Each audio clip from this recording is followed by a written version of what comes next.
So this is my favorite topic because we can, as Jews, we can laugh about God. How do you like that? And at the same time, embrace God.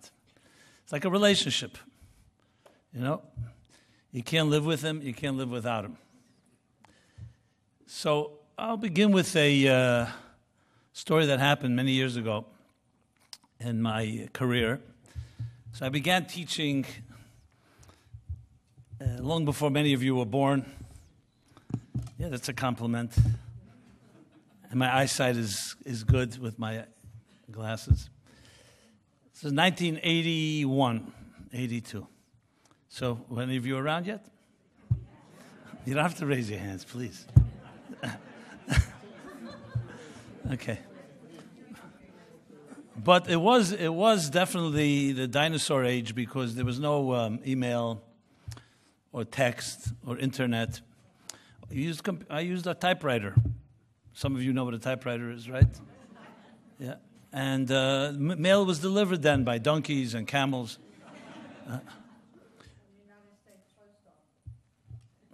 Yeah, that's an archaic institution, yeah. So I was actually working then, some of you at yesterday's session, that my main work was really behind library walls in a way, recreating and writing the Rebbe's talks. That was my complete involvement. But I get a call one day from a friend in Miami. He says, I have someone in New York who's looking for spiritual inspiration. He's a secular Jew, whatever that means, and maybe you want to talk to him. So I said, look, I'm not finished writing the talk for each Shabbat, each Shabbos until around Wednesday or Thursday. So if he comes Thursday night, I'd be happy to talk to him. So he came with a friend of his, and they were basically both, that time, I think they were promoters of musical events and boxing events. And he was a businessman, the other fellow was a promoter. And he came to my office, I remember, they came to my office, and we hit it off. And then they asked if they can come back next week, and then another week. And then they began bringing their lawyer and their accountant and their friends, and there's some musicians. And the musicians brought more musicians. And this was like this arts and entertainment almost type of group. Mostly Jews, some non-Jews as well. Very spiritual, but not in any way traditional Jewish in any way.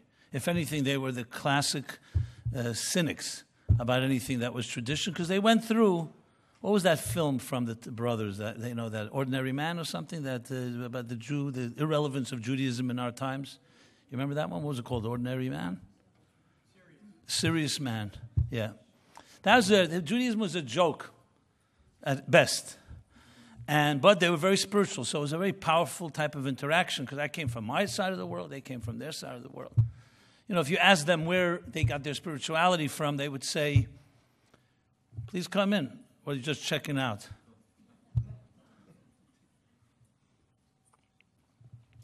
If you ask them where they got their spirituality from, they'd say from Zen Buddhism, and from a thing that, let's call it, it's not an acronym for let's start davening. Got it? Okay, LSD. And because time is limited, I can't regale you with these long marathon nights where they shared their acid trips with me and how they went back into prehistoric times or whatever it was, and I shared with them my experiences of learning Shar Yichud V'Amuna and the Rebbe's Farbrengens about how the entire existence is really spiritual energy. But it was very, very fascinating interaction because their background and my background, and it was very enriching for me. It really became the beginning of a class that I still give till this day. Now it's Wednesday night, and I kid you not, the class has never stopped for now, 82, 81 till now, talking about 38 years. And probably around 30,000 people have come to this class, if I could estimate correctly. So I got to know a lot of people through this. And at that time, there was no dream that I would ever be an author or a writer or a speaker. I was writing Farbrengens. It was in Yiddish, and it was on a scholarly level. As I said, it was a very academic work. So it's been a journey.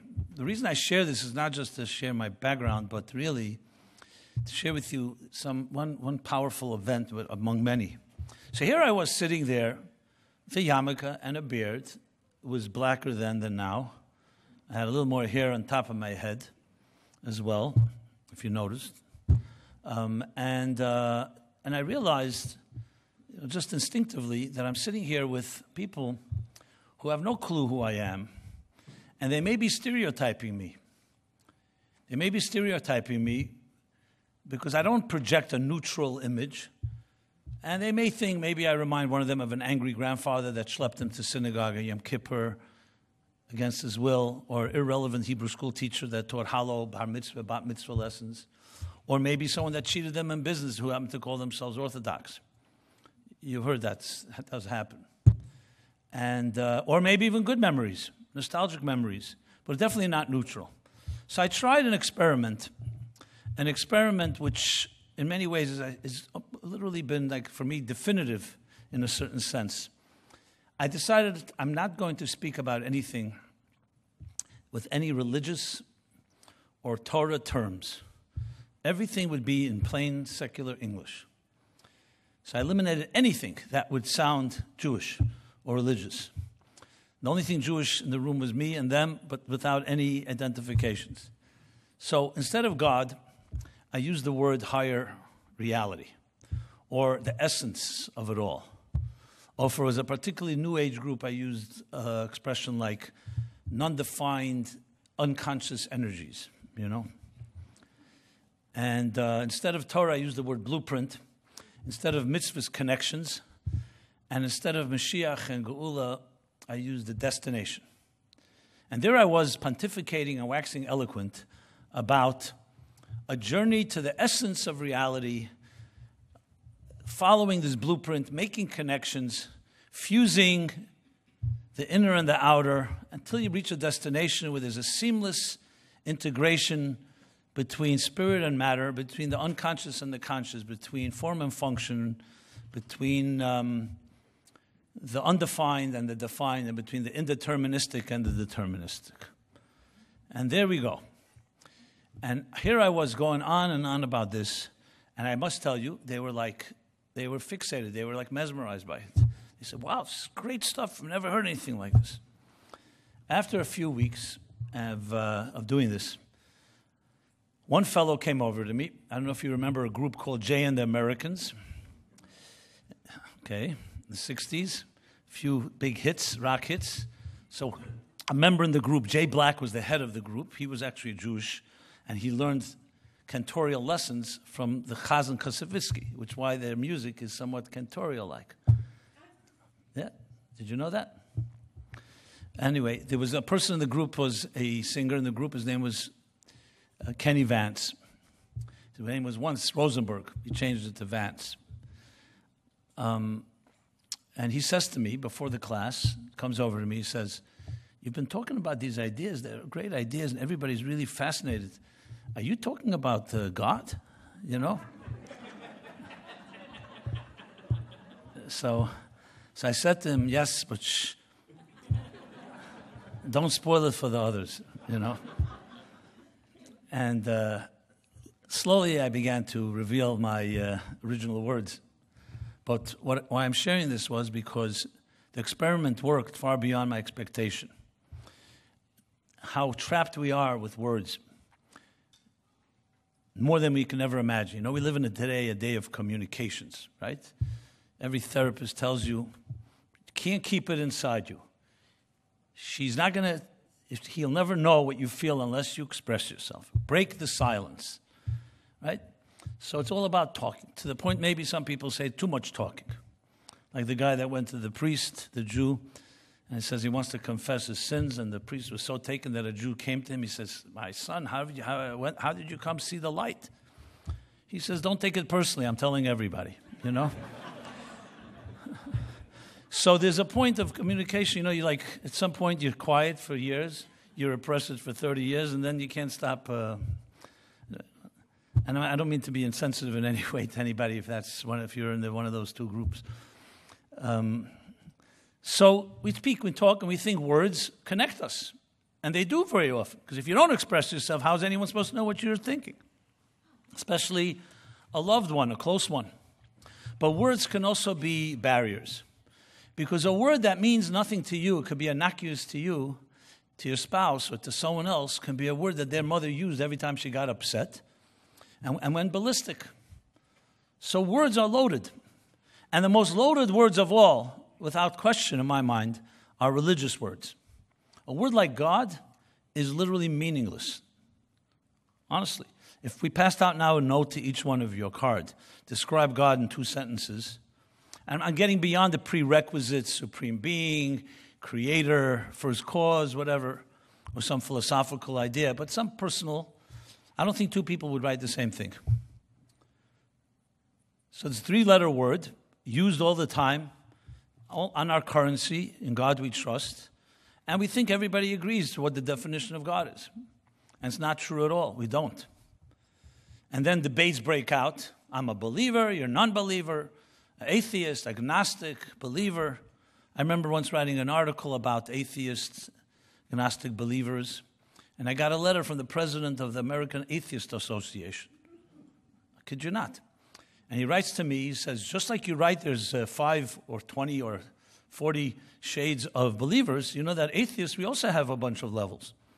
He says they're radical atheists, they're moderate atheists, and they're liberal atheists. There's a whole bunch of things. I wasn't even aware of that, the nuances in atheism. I didn't get a letter from the American Agnostic Association, but I'm sure there's a bunch of nuances there too. And the debates break out, and no one states the terms. Do you ever see a contract? The first thing in the contract, what are the terms? Meaning the terms who is who? Who's the owner, who's the buyer, etc. What are the terms? Define the word God before we disagree. And one of my favorite expressions that goes back to Rabbi Levi Yitzchak Barditchever, the great 18th century Hasidic Rebbe, was that a self-proclaimed atheist who lived nearby him, so the Rebbe invited him for Rosh Hashanah. So he said, Rebbe, I don't believe. What's the point? So the Rebbe said to him classic words. He said, the God you don't believe in, I also don't believe in. Think about that. In other words, let's first define God. So if God, with most of us, and I can't speak for every one of you, we went to education, went through a course on God. Yes, if you had some requisite philosophical courses, they gave you some of the interpretations. Who taught us about God exactly? Where did we learn about God? We pick it up in our homes, for good or for bad. And that usually becomes the image. For many of us, it's a nursery school image of a man with a white long beard sitting on a throne in heaven, waiting to strike us with lightning when we misbehave. Or a version of that. So if someone said, I believe in God, and they described God like that, what would I say? I'm a full-blown atheist too. I don't believe in that God. So it's all about the terms. So tell me the terms of God, and then we'll talk whether we're debating or not. So I find it like so fascinating that we can have these debates that go on forever, and the terms are never defined, when really we may be even agreeing or disagreeing in equal terms. And that's obviously the whole theme of this conversation here. And I, as a natural skeptic myself from the youngest age, I always struggled with this because I was brought up in an environment with a lot of God talk. This was my community called Crown Heights, USA, Chabad community, and God was mentioned every second. And many good people. I'm not suggesting I came brought up with bad type of God, but I never really saw someone define it in a way that I can relate to it. It was like, then you start asking the question as you get a little older and say, so what do they really mean? What do you mean? What does this one mean? So maybe in purer times, like 500 years ago, we lived in a more insulated world. So then it could be we picked up the spirit of what God meant in the smell of the chicken soup in our grandmother's kitchens. And it was an insulated community environment. You didn't have any other influences. There were no internet. There was no technology. You didn't even travel. You were usually born and died in the same city, and you knew the 100 or 200 families, and that was it. Simple life.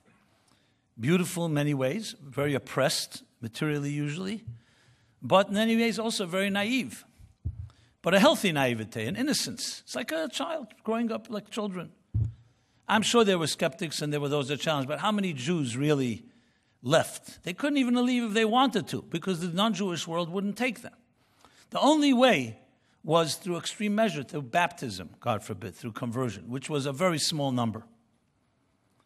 Everything, of course, is different today. We live in a world that's every way antithetical to that.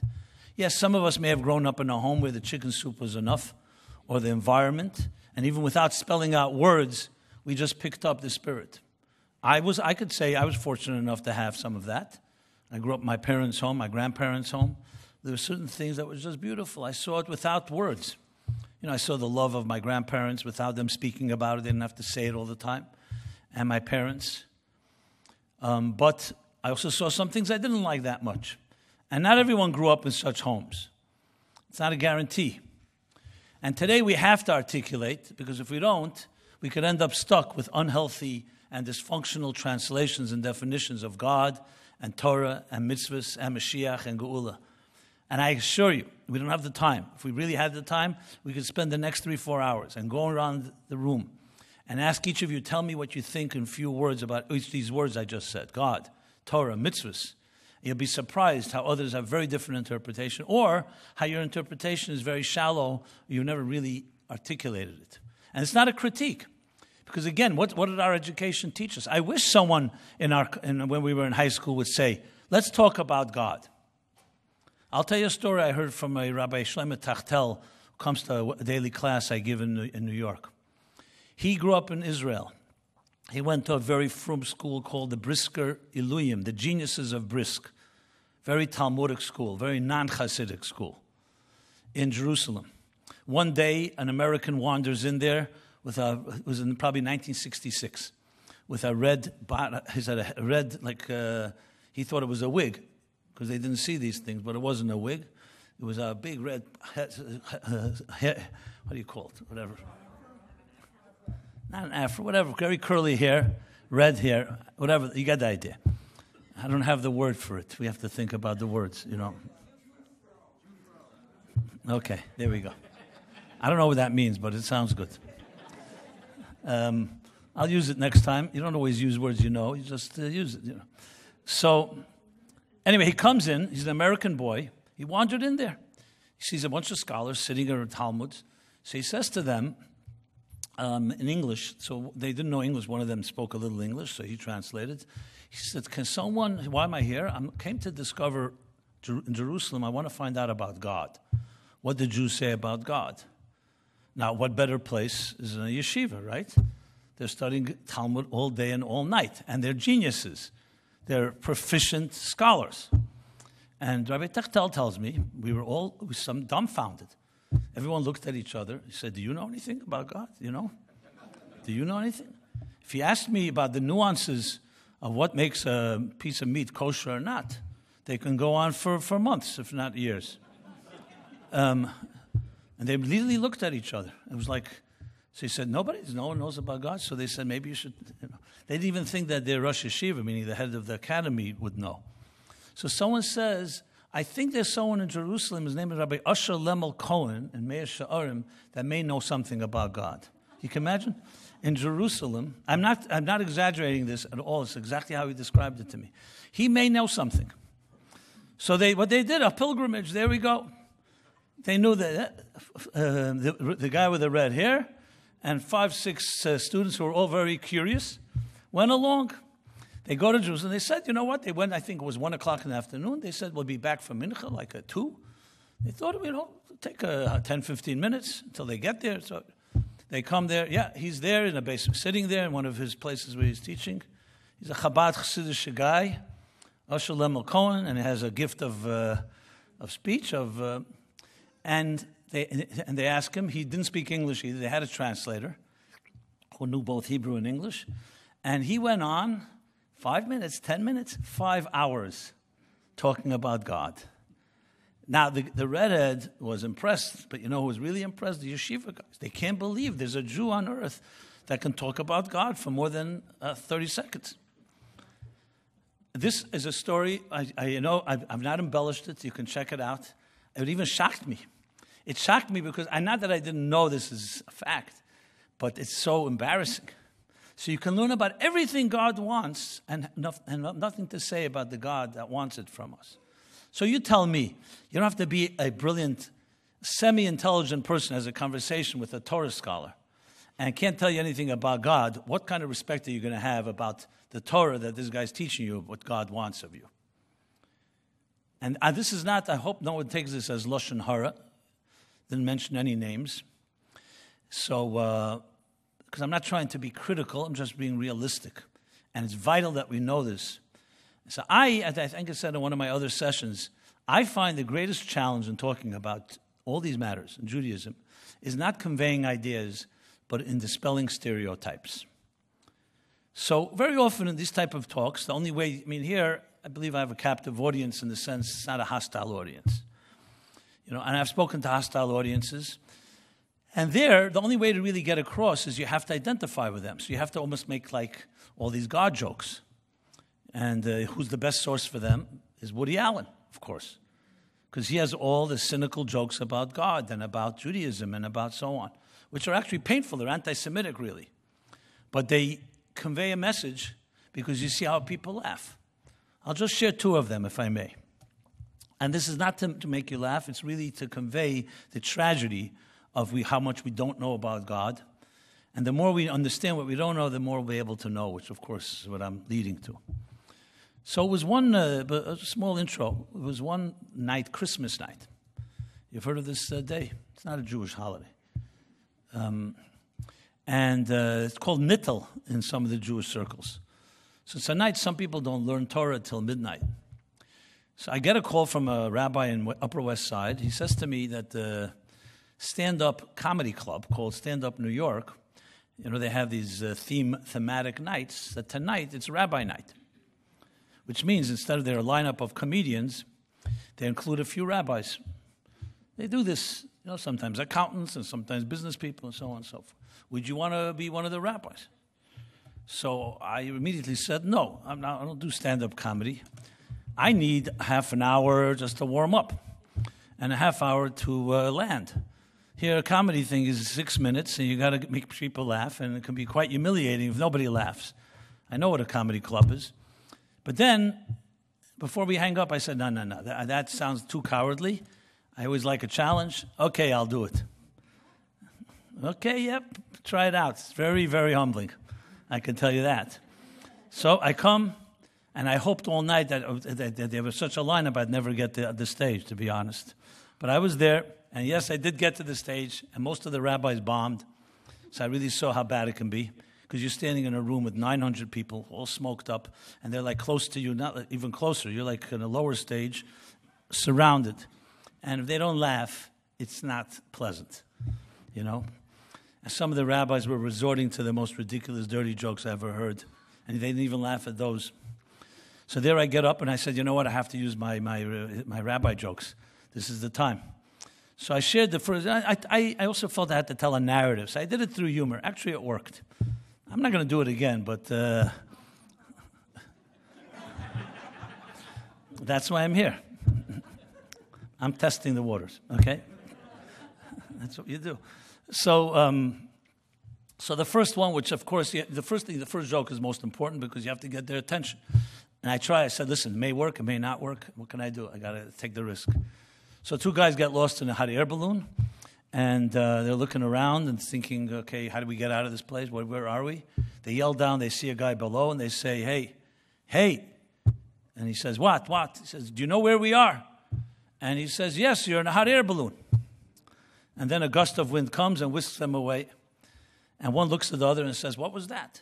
So the guy says, that was definitely a rabbi. He says, how do you know? Because what he said was true but irrelevant. Okay, I see there's too much respect for rabbis in this room. In the comedy club, everybody laughed, okay? And then I told the second one, which is even sadder.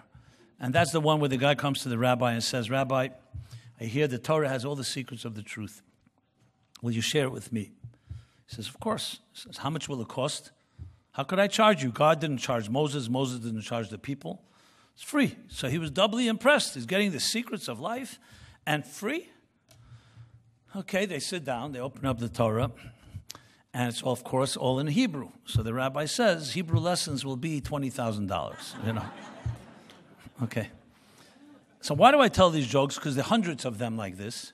As I said, Woody Allen made them popular because they get you to laugh, but they also feed into something that's very real. That rabbis may be nice people, the Torah may have a lot of truths, but either someone's trying to cash in on it or it's not personally relevant. And let's be very blunt and honest. If you had a personal problem in your life, whether it's with a spouse, whether it's with your children, whether it's at work, whether it's your own demons that you're struggling with, would you open up a parsha in the Torah to find an answer? So most of us initially would go into denial. That's solution number one, presumed solution. Maybe therapy, maybe some advice. Why wouldn't you open up a parsha? We're told the Torah is chayenu v'erech yameinu. It's our life and our sustenance, and it has all the answers. It's God's book. It's better than any man-made system. So the answer is very straightforward. Some of us will say, you know what? It may be in the Torah, but I have no idea how to find it. And I have no rabbi to help me find it. Some will say, I don't know if the Torah was given for things like that. The Torah tells me when Shabbos begins and what to do, what songs to sing, what to eat, what not to eat. Who says it deals with the soul, with the psyche? And then you ask yourself, 1 second, God created just a Torah just to tell us what to eat and what not to eat, and when Shabbos begins, or what you do on Passover or on Rosh Hashanah, and what God didn't create the soul, and God told us nothing about the soul, nothing about the psyche. Even if you never articulate that, the mere fact that we don't hear that the Torah tells us about that tells you that maybe it has nothing to say. And what does that leave us with? That this God and this Torah that Jews have worshipped for 3,300 years plus does not have personal relevance to our daily lives. I know you may have never heard it from a rabbi, so I'm stating it. I don't believe that's the case. That's why I'm stating it. But I know it's the case because that's what we're left with. I remember a person coming to my class and he started to go to shul afterwards. First time he went to synagogue. He went to a synagogue in Manhattan, very Orthodox synagogue. And he calls me up after Shabbos, almost in shock. He says to me, you've been teaching on the Torah as a blueprint for life. So I couldn't wait till the Torah being read. They opened up the Torah scroll and the guy starts reading. I don't know what parsha it was. And they're reading and I'm waiting to hear. People say, wow, this is such a personal message for me. This is an insight I never heard. Instead, I hear a guy yelling at the reader of the Torah. He's saying, no, it doesn't say vayikach, it says vayikoch. I don't know if in these synagogues you always have this self-appointed fixers, they're called. They fix the reader. Why? Because you have to be very precise in the reading, which is fine, and they want to make sure that no one mispronounces. And this is what he's been sitting. He says, so I thought maybe, okay, some nutcase. Then I hear another guy from the other corner, another correction. And that's what it became. The Torah reading was like a guy reading words I don't understand. Nothing seemed relevant. And the only thing was arguing about how you pronounce words. So, he was like a little humorous about it, but I saw it was pained him in a way. So, of course, I told him, don't you know that beneath the pronunciations, there's also like a secret codes. They were talking in code. He said, who are you kidding? I talked to these guys afterwards. They don't even know how to talk regular. They don't know any code, So I try to tell them that. But the point of all these stories is not, as I said, just to be cynical, but rather to talk openly because there's an expression, Yedias hamach lechetzi refuah. Awareness of a problem is half the cure. And if we don't know what the problem is and you can't articulate it, you will never find a solution. That's why I find it vital to say things like this, even if they're somewhat dismissive and actually expose parts of, let's call it, our community that is not living up to its objectives. So then are we surprised then when people say, "Oi, the young people don't come to shul anymore"?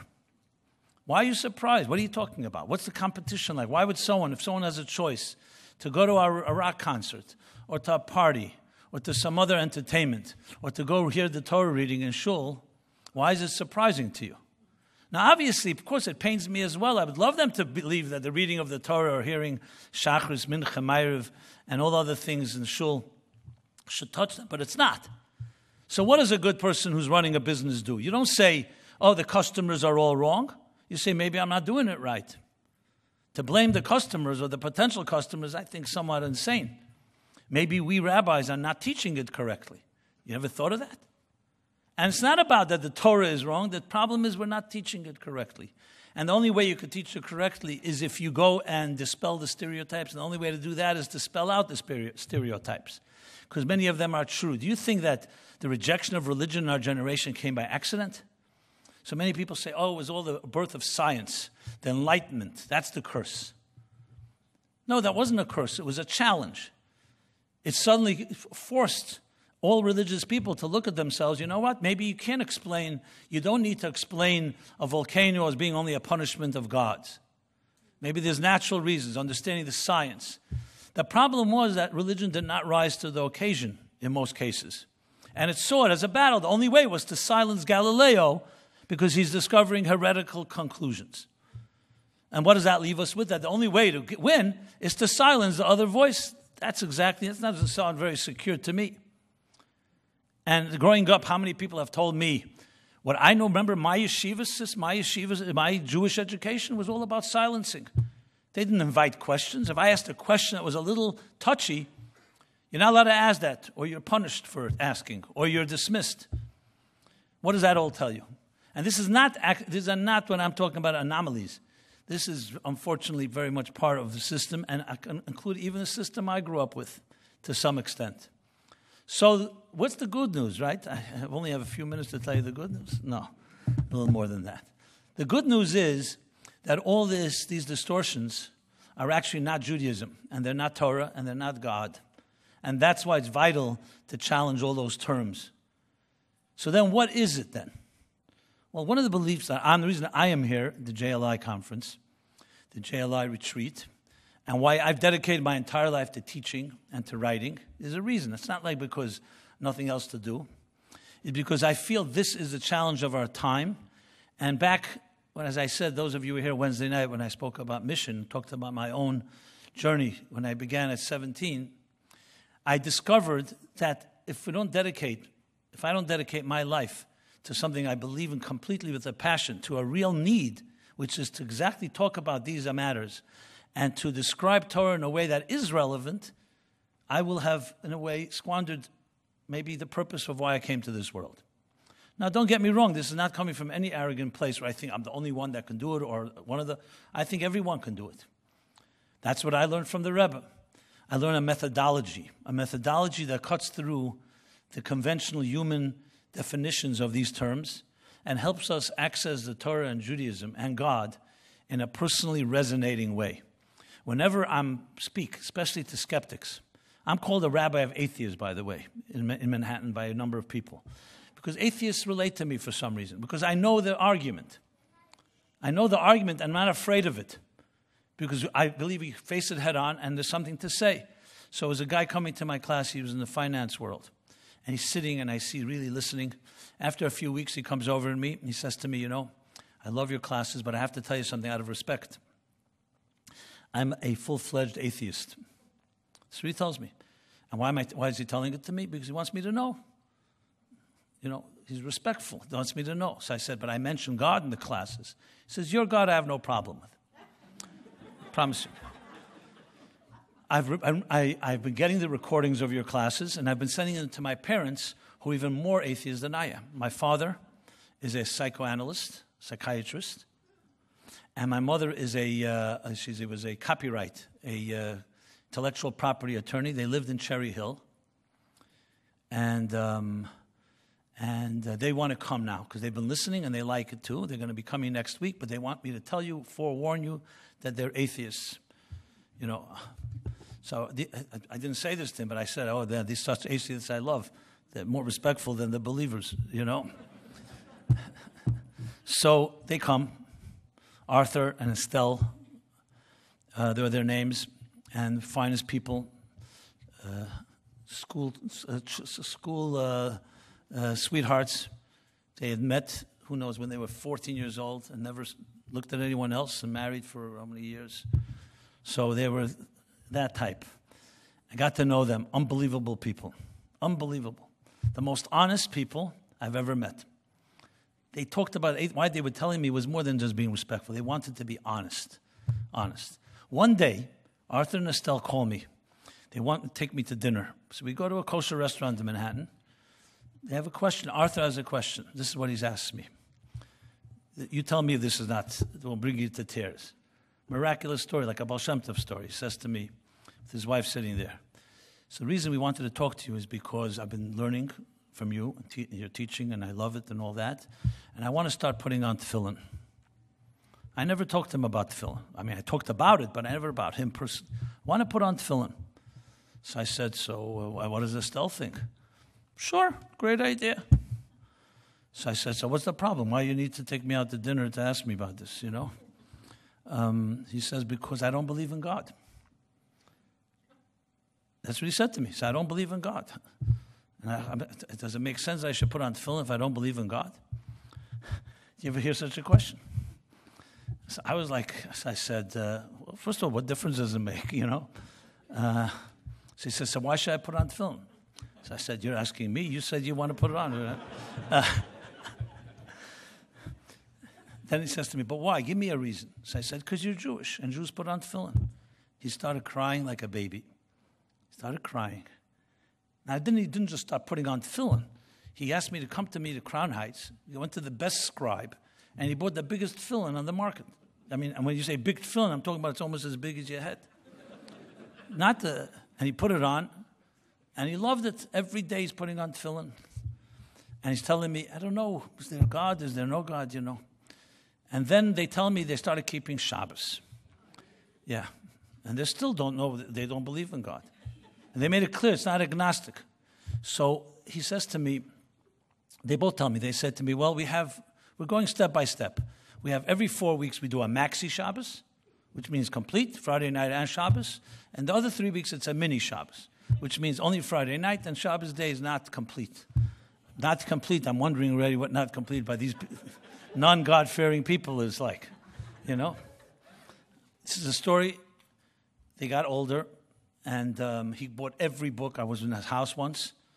I was once. When she passed away, I was in his house, and full with the whole Jewish library was there. Every medrash and this, and I could saw it was worn out. He's sitting shiva for his wife, and these are the words he tells me. He was already older. He says to me, I don't know if there's a heaven, but if there's a heaven, Estelle is there. He was honest. I couldn't believe the scrupulous honesty. It was like mind-blowing. He passed away. I knew they couldn't be apart for long. He passed away a little while later. So his children asked me to speak at his funeral. So I told the story about the heaven. He said, I don't know if there's a heaven, but if there is one, she's there. And I said, let me tell you this.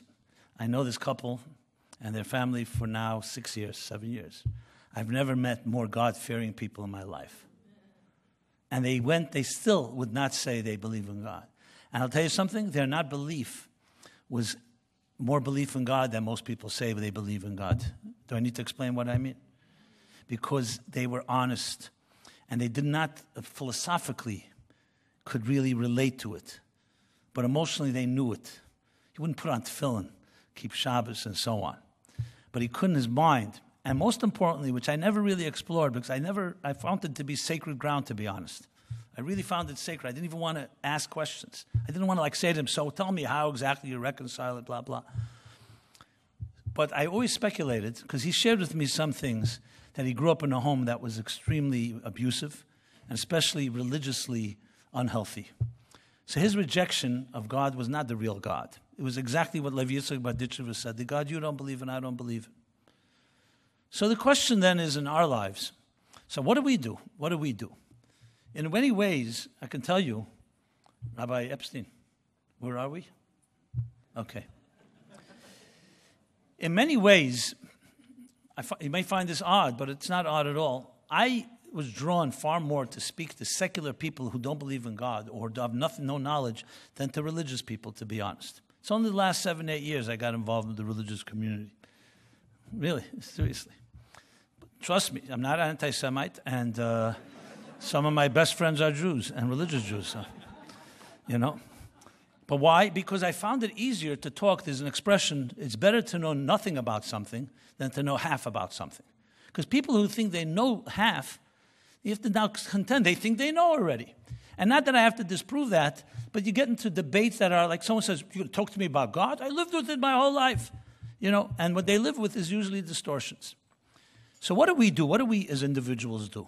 The first thing is you have to not be afraid to challenge your preconceptions. We all have them. I have them as well. I challenge it every day. I was once on a radio show, and there was a cynic interviewer, and he says to me, "So, Rabbi, you ever have a crisis of faith?" That's what he says to me, like, dripping with cynicism. So I said, "Yeah, every moment of my life." I knew what he was getting at. So he says to me, "Oh, really? Can you tell us about it?" It was like thinking like I'm like a 2-year-old. So I said, "Let me ask you something. Do you ever have a crisis of faith?" He says, "I have no faith." So I have no crisis of faith. So I say, "You probably think that faith is for the children who are naive and need a crutch. They don't think on their own, so they just turn to faith every time they have a dilemma. And a person like you is an open-minded person. You're a mature adult." He says, "Exactly what I think." That's what he said.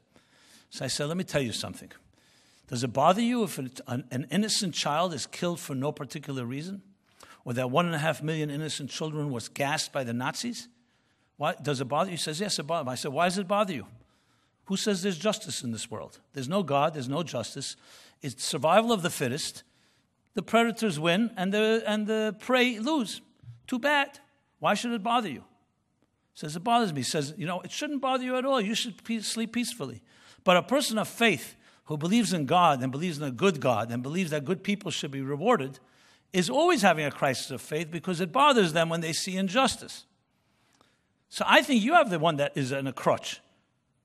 Faith is not for the lighthearted. It's for people who've thought things through philosophically and they come to a point that realize that reality cannot be quantified by the parameters of logic. And logic has its power, but it's a computer. It can only go that far. And faith is beyond the mind, not before the mind." He was pretty silenced because he didn't expect that. He thought I'm going to some type of kid that he's going to just like dismiss and laugh off. That's the story, my friends. We have to be able to challenge. And that's why I love the idea of being with diverse people, different backgrounds, people of different levels of commitment, levels of knowledge.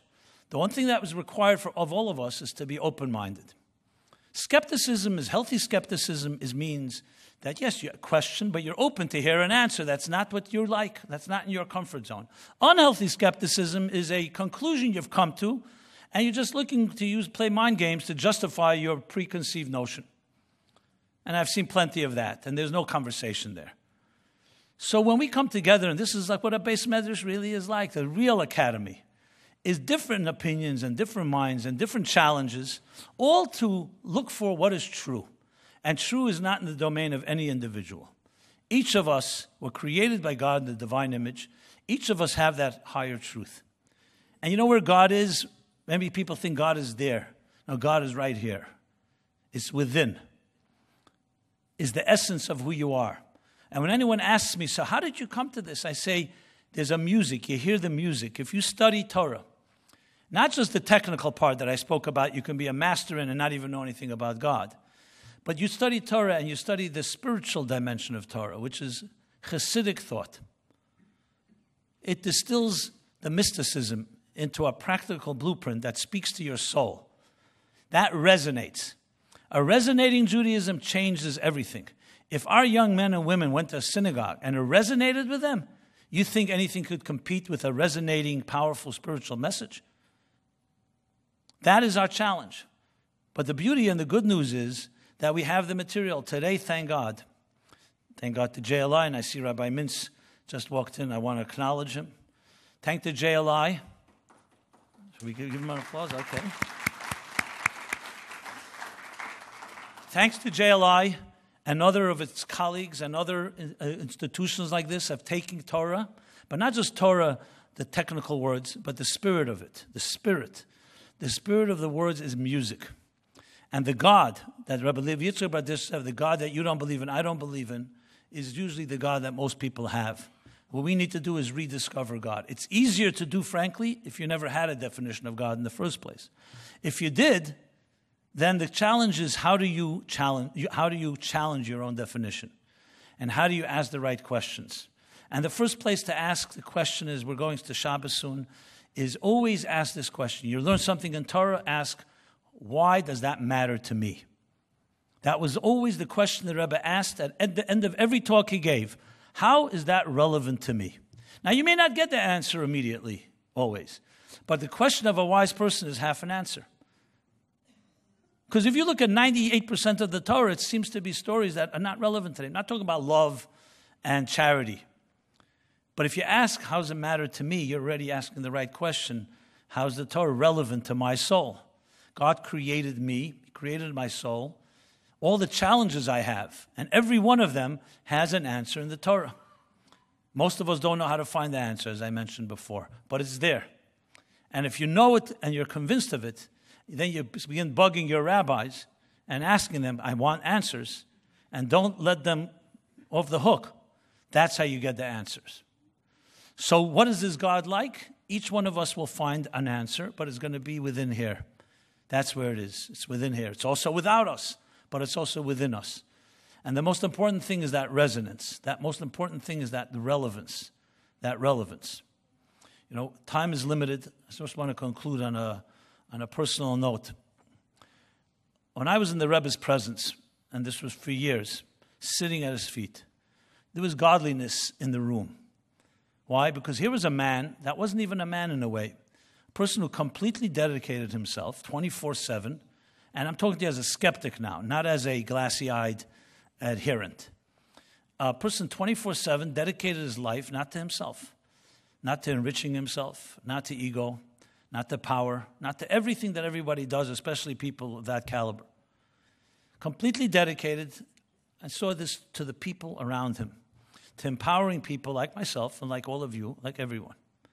And I never forget the Rebbe's care. Because he could have done a lot greater things than sitting with people who were not necessarily on his level. And he didn't look to build a school of elitists. It was empowerment of everyone. So in a way, I had an advantage. I was in the right place at the right time. I saw what godliness looks like. I saw that it's not about you.